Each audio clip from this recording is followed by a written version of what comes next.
My name is Shaye Strager, and I live in Atlanta, Georgia now. Proud as Georgia resident. And I have a fashion styling slash image consulting business. In the year 2000, I was a spokesperson for the fine jewelry industry, and I was jewelry styling. And so I was cold calling fashion designers, asking them to put fine jewelry on the runways. That's how I was learning the fashion industry, is from the backstage. I was working with all these fashion designers. They would call me when a celebrity would come in for a fitting. And I was working with the fashion designer Carmen Mark Volvo, and he called me when he said, Denzel Washington's wife's coming in to get her Oscar dress. Why don't you come and just show her all the jewelry, and I'll show you the dress and you do the hard work. And I said, well, you've done the hard work, but I'll do the rest. And she said to me, Shaye, why aren't you just styling my whole outfit? Why are you just doing the accessories? And I said, I would love to do that, Pauletta, but I haven't had anyone give me the opportunity yet. I was still very much learning the trade. And she said, I think you're ready. And it took that extended hand of someone who's a veteran. I mean, if you don't know about Pauletta Washington's star power, you need to Google her. Not only has she's broken barriers her entire career. She was the very first Black Miss North Carolina. She toured the world as a pianist at age 11. She was a prodigy. We went to Juilliard before Denzel, was the biggest name on Broadway before Denzel. If you don't know who Pauletta Pearson was before she became Denzel Washington's wife, you need to find out. She is the most incredible woman. And the fact that she saw something in me and was willing to give me a chance was definitely a moment in my career I'll never forget. I'll never be able to thank her. The fact that we still talk on a regular basis, and I consider ourselves family, that means the world to me. I started my business about 20 years ago in tandem with another gentleman in New York City. We opened an agency that specialized in public relations, fashion styling, and television correspondent work. So I did a little bit of everything that combined all of my passions.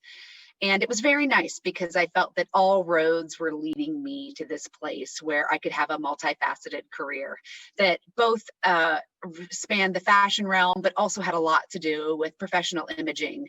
And I worked a little bit with celebrity and runway, but then I had a true passion and calling for working with executives. So I really felt like when we made the transition from New York City to Atlanta, the doors opened wide and full to have the best of both worlds, just a little bit of sprinkling of celebrity and runway and a lot of corporate individuals. None of us could have ever imagined us being hit by a pandemic of this large scale. What a tragedy this pandemic has been for the amount of lives lost. But in some ways, I kind of feel like there has been a reset. Never before in my adult life have I had such a massive reset and a refocus in time, so much time to think about what really matters to me, both in my job and in my in my life outside of work. Like many folks at home, I had someone working on every level of our home. I was working upstairs. I had my husband in his office, and I had my daughter homeschooling in the dining room. All of us suffered in some way, but especially my business did. Luckily, I had a lot of people at the same time doing the same thing. Of my 33 executives that I work with, I would say about 88% of those are women. So I have a lot of clients that were going through the same thing I was. And, I do have a lot of CEOs that don't have children, but they still were dealing with so much in their own work environments that we weren't having a massive rush for styling. So I think that it allowed me, if anything, wearing my mom hat allowed me to kind of have my plate full, but be able to manage it in a way where I was still able to be very present and very thoughtful in my actions. Especially through COVID, there was a big light bulb moment for me that really helped me actually transition my career from what was a very demanding in-person building styling service to something now that is, I would say, gosh, almost all virtual. And I think that, the one beautiful thing about styling and image consulting is the fact that we are talking about how you are perceived by your image. And we know now that we've all transitioned to this Zoom and WebEx and these different online video platforms, we've actually been able to still control our image, but the screen is smaller, so the parameters are smaller. So as soon as I started thinking about, how can I survive this? How can I transition my business so I don't lose clients, but I can still be very helpful to them? I created this webinar that talks about professional styling for video communications. And within a month, I had sold that webinar 12 times.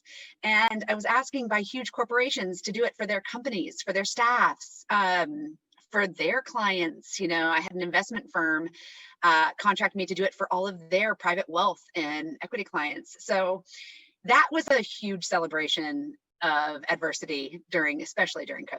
And I think it's one of those times where you think, oh my gosh, all of my expertise, all the things that I've worked so hard in my career, they've all led to this, being able to survive it. My big goal and my vision for the future for me is to keep having this love and this passion for my work.